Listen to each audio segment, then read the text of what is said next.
Hello guys, welcome back to ASR class. तो आज हम डिस्कस करेंगे मानव मस्तिष्क के बारे में। मानव मस्तिष्क क्या होता है? तो मानव मस्तिष्क क्या है भाई? हमारे अंदर एक ऐसा अत्यंत महत्वपूर्ण, बहुत ही महत्वपूर्ण और कोमल सा अंग है। ठीक है, हमारे पास क्या है? एक अत्यंत महत्वपूर्ण एवं कोमल अंग है मस्तिष्क। तो सबसे पहले हम इसमें सब कुछ समझने से पहले हम इसमें इसकी संरचना की बात करेंगे।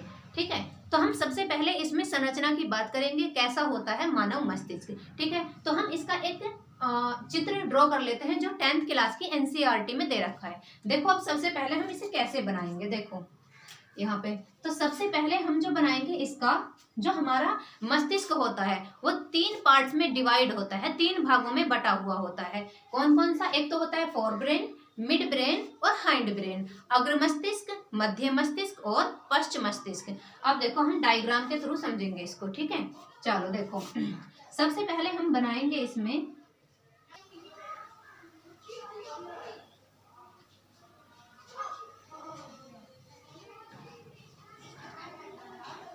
ये कौन सा पार्ट है? मध्य मस्तिष्क है। ठीक है, और इसके ऊपर फिर एक ऐसी संरचना बनाएंगे। ठीक है, ये बना लिया हमने। अब इसकी आउटलाइन कर देंगे, फिर इनके नाम हम लिखेंगे बाद में।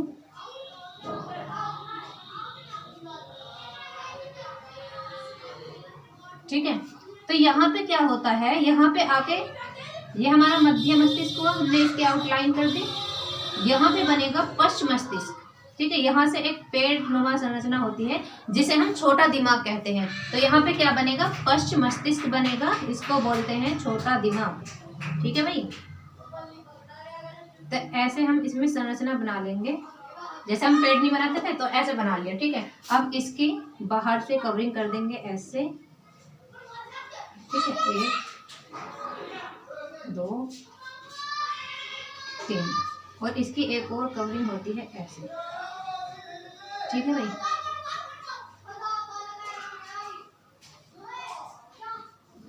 ये हमारा बन गया पश्च मस्तिष्क, और ये फिर यहाँ से ऐसे चला जाएगा पीछे की ओर। और यहाँ पे ये वाले, इसकी भी हम आउटर कवरिंग कर देंगे। यहाँ पे 2,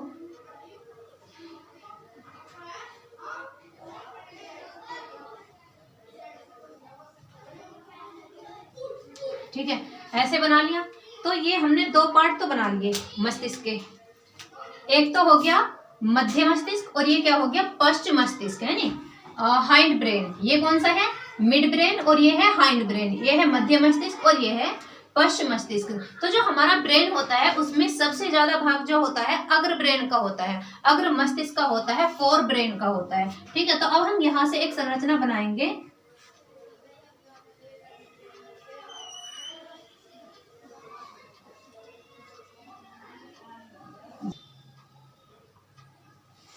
ठीक है, तो ये कौन सा पार्ट हुआ? अग्र मस्तिष्क। जो हमारा मस्तिष्क होता है इसमें क्या होती है, ये जो कवर होता है, किससे कवर होता है? झिल्लियों से।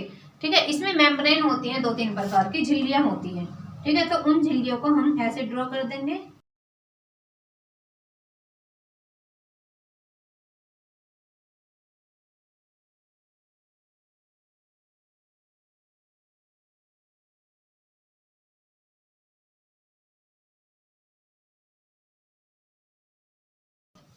ठीक है, अब इसके अंदर हम ऐसी संरचना बना देंगे, ये इसमें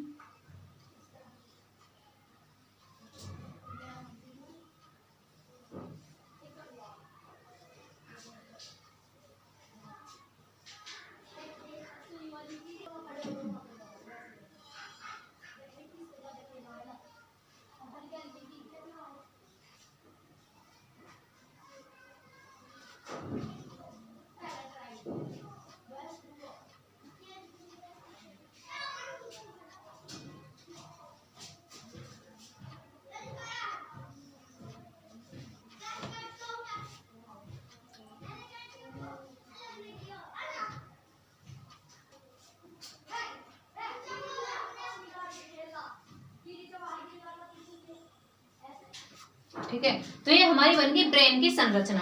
अब देखो, इसका जो ये वाला पार्ट है, ये जो हमने लास्ट में बनाया है रेड रेड से, ये वाला पार्ट क्या हुआ? इसका अग्र मस्तिष्क। तो इसका हम नाम लिख देंगे। ये वाला पार्ट क्या है इसमें? अग्र मस्तिष्क, ये वाला जो हमने बनाया है बड़ा वाला पार्ट, तो ये क्या है? अग्र मस्तिष्क। अग्र मस्तिष्क, ठीक है। तो इसको हम बोलेंगे फोर ब्रेन।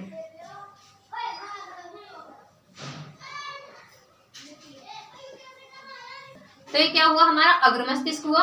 और ये कौन सा है? मध्य मस्तिष्क, ठीक है। इस वाले का नाम रख देंगे हम यहाँ पे, ये है मध्य मस्तिष्क। मध्य मस्तिष्क,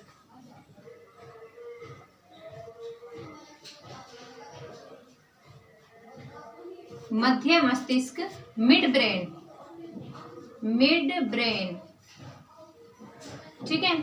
अब ये वाला क्या है हमारा? पश्च मस्तिष्क। इसे क्या बोलेंगे? पश्च मस्तिष्क। पश्च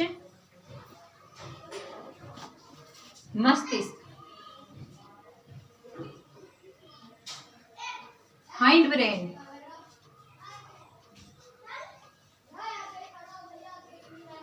ठीक है भाई। तो हमने पढ़ा, हमने देखा इसमें डायग्राम में, इस चित्र में देखा, जो हमारा मस्तिष्क है, जो हमारा ब्रेन है, वो कितने पार्ट्स में बटा हुआ है? 3 भागों में। कौन कौन सा? फोर ब्रेन, अग्र मस्तिष्क, मध्य मस्तिष्क, मिड ब्रेन, और पश्च मस्तिष्क, हाइंड ब्रेन, ठीक है। तो हमारा जो सेंट्रल नर्वस सिस्टम है, हमने उसमें क्या पढ़ा था पिछली वाली कक्षा में? पिछली वाली क्लास में हमने पढ़ा था जो हमारा सेंट्रल नर्वस सिस्टम है, उसके अंदर 2 चीजें थी। एक तो हमारा ब्रेन था और एक क्या थी? स्पाइनल कॉर्ड, मेरु रज्जु। क्या थी? एक स्पाइनल कॉर्ड, मेरु रज्जु थी।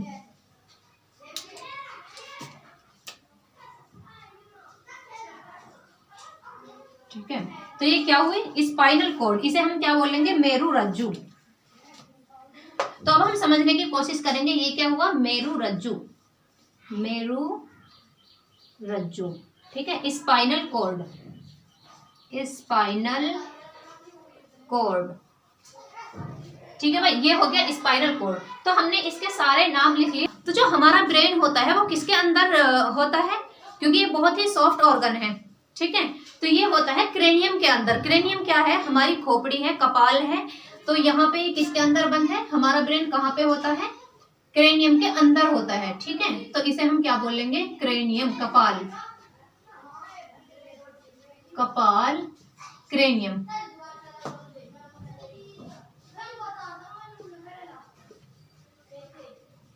तो ये वाला पार्ट हम इसका नाम रखेंगे पर मस्तिष्क, क्योंकि ये अग्र मस्तिष्क का ही एक भाग है। इसे क्या बोलते हैं? पर मस्तिष्क, पर मस्तिष्क, ठीक है। ये कौन सा वाला पार्ट है? पर मस्तिष्क वाला। तो इसको हम क्या बोलेंगे? इसको बोलेंगे हम सेरेब्रम, ठीक है। तो ये हो जाएगा हमारा सेरेब्रम। तो हमने इतने सारे पार्ट्स पढ़ लिए। इसमें जो फोर ब्रेन है, सबसे बड़ा भाग कौन सा है? फोर ब्रेन का है। अग्र मस्तिष्क क्या होता है? सबसे बड़ा होता है। और जो मिड ब्रेन होता है, मध्य मस्तिष्क होता है, ये भी छोटा पार्ट है। और ये जो पश्च मस्तिष्क होता है, इसको हम बोलते हैं छोटा दिमाग, ठीक है। ये भी बहुत छोटा है पीछे की ओर, ठीक है। तो ये हमने पढ़ लिया। तो जो हमारा ब्रेन होता है वो किसके अंदर होता है? कपाल के अंदर, खोपड़ी के अंदर, क्रेनियम के अंदर। तो इसको हम क्या बोलते हैं? क्रेनियम के अंदर। क्यों होता है क्रेनियम के अंदर? इसलिए होता है क्योंकि बहुत ही सॉफ्ट ऑर्गन है, ठीक है। जो हमारा ब्रेन है वो क्या है? एक सॉफ्ट ऑर्गन है, इसीलिए वो किसके अंदर होता है? क्रेनियम के अंदर। अभी क्रेनियम क्या है? क्रेनियम जो होता है 8 बोन्स का एक ग्रुप है, 8 हड्डियों का एक ग्रुप होता है। और 8 हड्डियों से मिलकर क्या बना हुआ होता है? क्रेनियम बना होता है, कपाल बना होता है। चलो, अब ये जो हमारा अग्र मस्तिष्क है, फोर ब्रेन है, इसके भी 3 पार्ट्स होते हैं। कौन कौन से वो 3 पार्ट्स? एक तो होता है इसमें थैलेमस, हाइपोथैलेमस और सेरेब्रम, ठीक है, ठीक है। ये वाला सेरेब्रम, प्रमस्तिष्क। और जो हमारा मिड ब्रेन होता है वो छोटा सा होता है, मिड ब्रेन, इसका कोई भाग नहीं होता।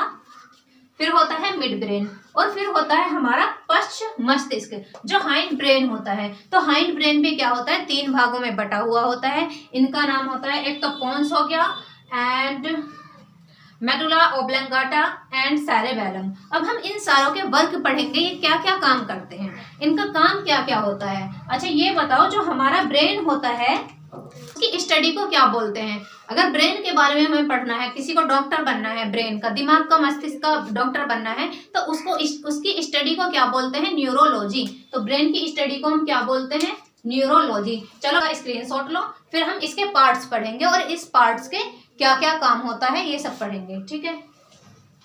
अब देखो बच्चों, हमने इसमें पढ़ लिया, संरचना तो हमने पढ़ ली, ठीक है। तो अब हम पढ़ेंगे मानव मस्तिष्क के बारे में है क्या। संरचना हमने देख ली, कितने पार्ट्स में डिवाइड था ये सब देख लिया, कौन कौन से पार्ट थे ये सारा हमने देख लिया, ठीक है। तो अब जो हमारा ब्रेन है, जो हमारा मस्तिष्क है, वो कैसा है, एक अत्यंत महत्वपूर्ण और कोमल अंग है, ठीक है। और जो हमारा ब्रेन है, मस्तिष्क है, वो किसके अंदर होता है, क्रेनियम के नीचे होता है, ठीक है। क्यों होता है, क्योंकि ब्रेन की सुरक्षा करना बहुत जरूरी है, क्योंकि बहुत ही सॉफ्ट है, ऐसी चोट लग के टूट जाएगा, ठीक है। चलो, तो यह है मस्तिष्क कोश, क्रेनियम में सुरक्षित रहता है, ये हम बता चुके। अब इसमें क्या है, यह चारों ओर से झिल्ली से घिरा रहता है। तो जो हमारा मस्तिष्क है वो क्या होता है, चारों ओर से झिल्लियों से घिरा रहता है। तो इसमें 3 प्रकार की झिल्लियां होती हैं, तो उन्हें क्या कहते हैं, मेनिंजिस कहते हैं, ठीक है। अब यदि उन झिल्लियों में कोई बैक्टीरियल या वायरल इन्फेक्शन हो जाए, कोई डिसीज हो जाए, तो उस डिसीज को कहते हैं हम मेनिंजाइटिस, ठीक है। क्या बोलते हैं उस डिसीज को, मेनिंजाइटिस। उस डिसीज को बोलते हैं हम मेनिंजाइटिस। कहते हैं कि भाई इसे तो मेनिंजाइटिस हो गया, इसकी तो जो मेम्ब्रेन है मस्तिष्क की, उसमें बैक्टीरियल इन्फेक्शन हो गया या वायरल इन्फेक्शन हो गया या कोई चोट लगने के कारण क्या हो गया, उसमें डिसीज होगी, ठीक है। तो उसको हम क्या बोल देंगे, मेनिंजाइटिस बोल देंगे।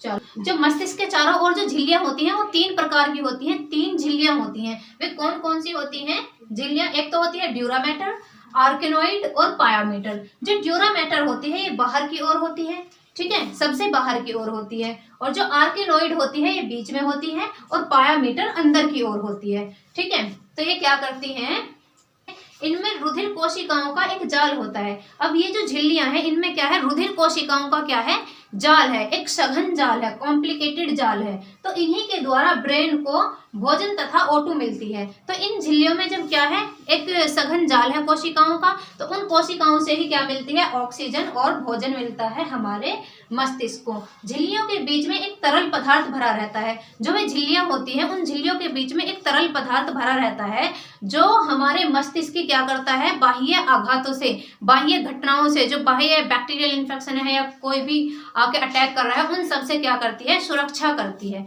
ठीक है। तो ये हुआ इसमें जो ब्रेन की बाह्य आघातों से सुरक्षा करता है। तो ये हमने पढ़ी अभी ब्रेन की झिल्लियां, ठीक है। हमारे मस्तिष्क के चारों ओर क्या है, झिल्लियां हैं 3 प्रकार की, ड्यूरामेटर, आर्केनोइड और पायामेटर। बाहरी झिल्ली, मध्य झिल्ली और भीतरी झिल्ली, ठीक है। तो उस डिसीज को हम क्या कहते हैं, मेनिंजाइटिस कहते हैं। यदि हमारी मेम्ब्रेन में, हमारी झिल्ली में, हमारे मस्तिष्क की झिल्ली में कोई डिसीज हो रही है, बैक्टीरियल या वायरल, ठीक है। तो एक चीज और बताओ भाई, जो हमारा मस्तिष्क है उसका वजन कितना होता है, तो ये भी हमें पता होना चाहिए। तो जो हमारे मस्तिष्क का जो वजन होता है वो 1300 से 1400 ग्राम होता है, ठीक है। कितना होता है, 1300 ग्राम से 1400 ग्राम, ठीक है। और एक चाइल्ड के अंदर, एक बच्चे के अंदर कितना होता है, ये तो एक अडल्ट के अंदर होता है, एक वयस्क व्यक्ति के अंदर होता है, ठीक है। कितना, 1300 से 1400 ग्राम। और एक चाइल्ड के अंदर जो होगा, बच्चे के अंदर मस्तिष्क का वेट होता है, मस्तिष्क का वजन होता है एक बच्चे के अंदर, कितना हो जाएगा, 300 से 400 ग्राम, ठीक है। और जैसे बच्चा बड़ा होता जाता है ऐसे उसके मस्तिष्क का भार भी बढ़ता चला जाता है, ठीक है भाई। चलो, ये हमने पढ़ लिया। अब इसमें ये बताओ, जो हमारा मस्तिष्क है वो किससे मिलके बना हुआ होता है। जैसे हमारा शरीर किससे मिलके बना हुआ है, कोशिकाओं से, तो हमारा मस्तिष्क भी किससे मिलके बना हुआ है, कोशिकाओं से। किन कोशिकाओं से मिलकर बना हुआ है, तो हम पिछले वाले लेक्चर में पढ़ा चुके हैं, न्यूरॉन से, तंत्रिका कोशिकाओं से। तो हमारा मस्तिष्क किससे मिल, जो हमारा नर्वस सिस्टम है, जो हमारा नर्वस सिस्टम है वो किससे मिलके बना हुआ है, न्यूरॉन से, तंत्रिका कोशिका से। किससे मिलके बना हुआ है, तंत्रिका कोशिका। तो तंत्रिका कोशिका को हम क्या कहते हैं, न्यूरॉन, ठीक है भाई। जो मस्तिष्क है वो किससे मिलके बना हुआ है, तंत्रिका कोशिकाओं से मिलकर बना हुआ होता है। तो इसकी एक यूनिट को हम क्या बोलते हैं? न्यूरॉन बोलते हैं। अब हमें ये भी पता होना चाहिए भाई हमारा जो नर्वस सिस्टम है वो कितनी कोशिकाओं से मिलकर बना हुआ होता है, कितनी न्यूरॉन से मिलकर बना हुआ होता है। ठीक है, तो तंत्रिका कोशिका की एक यूनिट को हमने कहा न्यूरॉन, और कितने न्यूरॉन से मिलकर बना हुआ है हमारा नर्वस सिस्टम? 100 मिलियन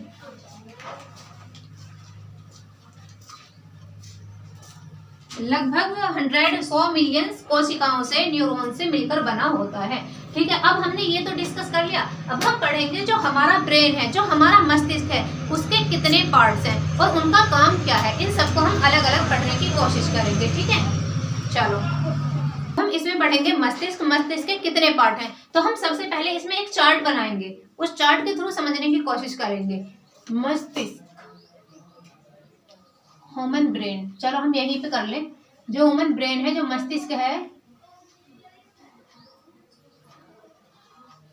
वो 3 पार्ट्स में डिवाइड होगा।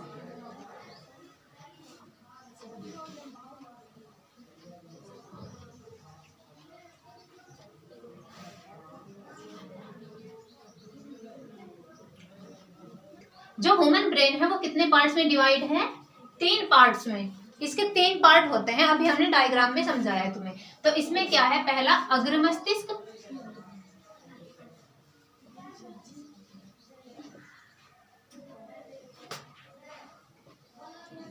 अग्र मस्तिष्क। ठीक है, इसको क्या बोलेंगे? Fore brain.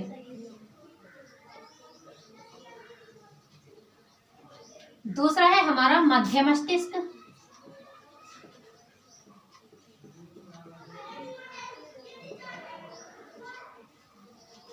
Mid brain. ये क्या हो जाएगा? Mid brain. ठीक है, मिड ब्रेन। और तीसरा है हमारे पास पश्च मस्तिष्क, पश्च मस्तिष्क, पश्च मस्तिष्क, हाइंड ब्रेन।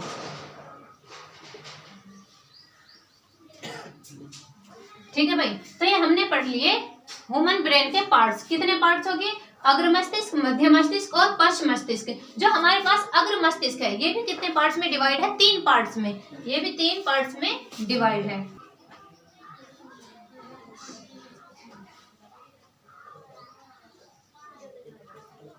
इसमें हो जाएगा थैलेमस, हाइपोथैलेमस और सेरेब्रम। ठीक है, तो इसमें हो जाएगा, इसमें थैलेमस, हाइपोथैलेमस, दूसरा है इसमें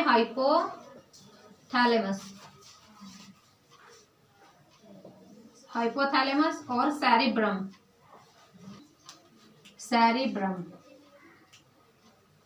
ठीक है, जो हमारा मिड ब्रेन है इसका एक ही पार्ट है, और जो हमारा पश्च ब्रेन है, हाइंड ब्रेन है, इसे भी हम 3 पार्ट्स में डिवाइड करेंगे।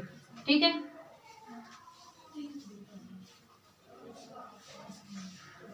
हाँ, तो इसमें फर्स्ट है हमारे पास पोन्स वेरोलाई,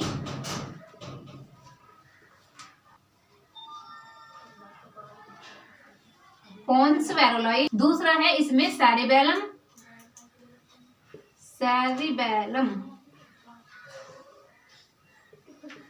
ठीक है, दूसरा कौन सा इसमें? सेरिबेलम। और तीसरा है इसमें मेडुला ओब्लंगाटा,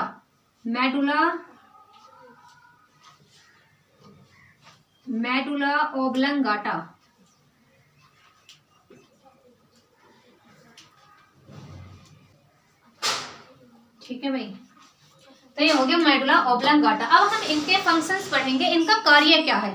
ठीक है, जो हमारे पास क्या है? थैलेमस है, इसका काम क्या हो जाएगा? थैलेमस का काम हो जाएगा, गंध ज्ञान का केंद्र होते हैं ये। जितने भी प्रकार की गंध होंगी ना, उन सब का काम क्या होगा? थैलेमस का काम होगा इनको पहचानना। ठीक है, तो हमारे थैलेमस के अंदर या तो पहले से ही वो गंध प्रेजेंट होगी, और उससे सूंघ के उससे पता कर सकते हैं कि हाँ भाई ये इस प्रकार की गंध है। ठीक है, तो ये और क्या क्या कराता है?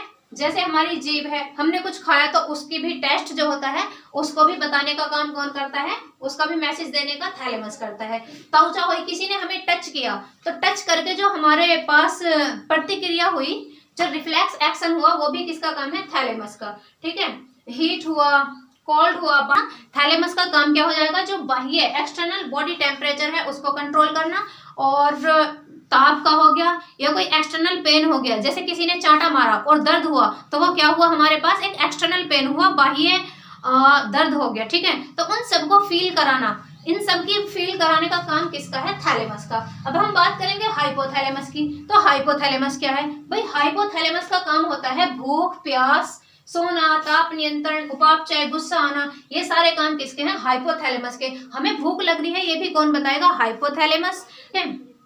नफरत करना और गुस्सा आना, प्यार करना किसी के प्रति, ठीक है, प्यार होना किसी के प्रति, तो ये सारा काम किसका है, हाइपोथैलेमस का है। ठीक है, जो ये हाइपोथैलेमस है ये किनको कंट्रोल करता है, अनैच्छिक क्रियाओं को जो हमारी इच्छा के अनुसार नहीं होती है। बस अब हम बात करेंगे सेरिब्रम की। तो सेरिब्रम क्या है, हमारे लिए इंपॉर्टेंट चीज है सेरिब्रम, क्योंकि जो हम पढ़ रहे हैं ना उसको याद रखना, ठीक है, या कुछ नया सीखने की कोशिश जो हम करते हैं, नया सीखते हैं, वो सब कौन कराता है, वो सब सेरिब्रम। ठीक है, ये काम किसका होता है, सेरिब्रम का। ठीक है, जैसे मेमोरी, किसी चीज को हम याद रख रहे हैं काफी दिनों से या हमें याद रखना होता है, वो सब काम किसका होता है, सेरिब्रम का। तो इसमें हो जाएगा स्मृति, मतलब मेमोरी, सोचना, विचारना, चेतना, तर्क शक्ति, सीखने के केंद्र होते हैं।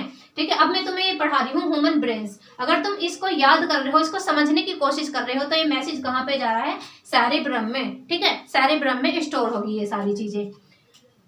ये हमारी पुरानी मेमोरीज होती हैं, जैसे हम कहीं पे गए थे तो हमारे याद रहता है वो सारी चीजें, तो ये सब क्या होता है, सेरिब्रम का काम होता है। अब हम बात करेंगे मध्य मस्तिष्क की। मध्य मस्तिष्क का काम क्या है, ये दृष्टि ज्ञान कराता है। भाई हमने किसी को देखा, ठीक है, उसको देखने के बाद जो हमारे माइंड के अंदर, हमारे ब्रेन के अंदर इमेज बनी, हमें लगता है कि यार हमने इसे तो देखा था कभी।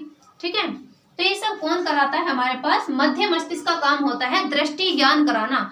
अब आया हाइंड ब्रेन, पश्च मस्तिष्क की बात करेंगे। तो पश्च मस्तिष्क में भी 3 भाग होते हैं, कौन कौन से, पश्च मस्तिष्क जो है इसमें भी 3 भाग होते हैं, वो कौन कौन से होते हैं, पोन्स वैरोलाई, सेरिबेलम और मेडुला ओब्लंगाटा। तो हम सबसे पहले इसमें बात करेंगे पोन्स वैरोलाई की। तो पोन्स वैरोलाई का काम क्या है, जो हमारे शरीर के अंदर विभिन्न अंग है, जैसे हमारा हार्ट हो गया, लंग्स हो गया, किडनीज एंड बहुत सारे ऑर्गन्स हैं, इन सारे अंगों से जो संदेश जा रहा है, जो मैसेज जा रहा है, उस मैसेज को मस्तिष्क तक पहुंचाने का काम कौन करता है, पोन्स वैरोलाई। ठीक है, जो हमारे ऑर्गन से मैसेज आ रहे हैं उन मैसेजों को ब्रेन तक पहुंचाने का काम करेगा पोन्स वैरोलाई। ठीक है, जो हमारे हार्ट से मैसेज आ रहा है वो उस सब को भेजना, ठीक है, हमारी किडनी से मैसेज आ रहा है उन सबको कहाँ पे भेजना, ब्रेन तक भेजने का काम करेगा पोन्स वैरोलाई। अब हम दूसरे की बात करेंगे सेरिबेलम। सेरिबेलम का जो काम होता है हमारे शरीर का संतुलन बनाए रखना। जो हमारी बॉडी है, अगर मैं खड़ी हूँ अब, ठीक है, तो अब मैं किसकी वजह से खड़ी हूँ, सेरिबेलम की वजह से, क्योंकि सेरिबेलम क्या है, हमारी बॉडी का क्या करता है, संतुलन बना के रखता है। अब ये तो नहीं कि भाई मैं गिर जाऊंगी ऐसे ही, मैं खड़ी हूँ बिल्कुल।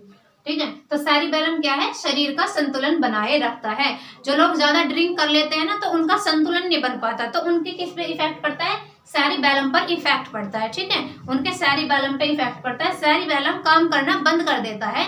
तो इसीलिए जो ड्रिंक कर रखते हैं, शराब पिए रखते हैं, उन लोगों को चाल देखा करो कैसे चलते हैं वो। ठीक है, तो ये सेरिबेलम की वजह से होता है, क्योंकि वे अपना क्या करते हैं, बॉडी का बैलेंस नहीं बना पाते हैं, सेरिबेलम काम करना बंद कर देता है। ठीक है, अब हम इसमें थर्ड पढ़ेंगे मेडुला ओब्लंगाटा। मेडुला ओब्लंगाटा का काम क्या है, ये अनैच्छिक क्रियाओं पर नियंत्रण करते हैं। अनैच्छिक क्रियाएं हमारी क्या होती है, जो हमारी इच्छा के अनुसार नहीं होती है, जैसे भाई इसमें हो जाएगा श्वसन हो गया, रेस्पिरेशन हो गया, हृदय स्पंदन, मतलब रेस्पिरेशन, श्वसन, हृदय स्पंदन, हार्ट बीट और परिसंचरण, ब्लड परिसंचरण, ब्लड सर्कुलेशन आदि का नियंत्रण एवं नियमन करता है। तो इन सब का क्या करता है, नियंत्रण एवं नियमन कौन करता है, मेडुला ओब्लंगाटा। तो ये हमने सारे पार्ट्स पढ़ लिए ब्रेन के। ठीक है,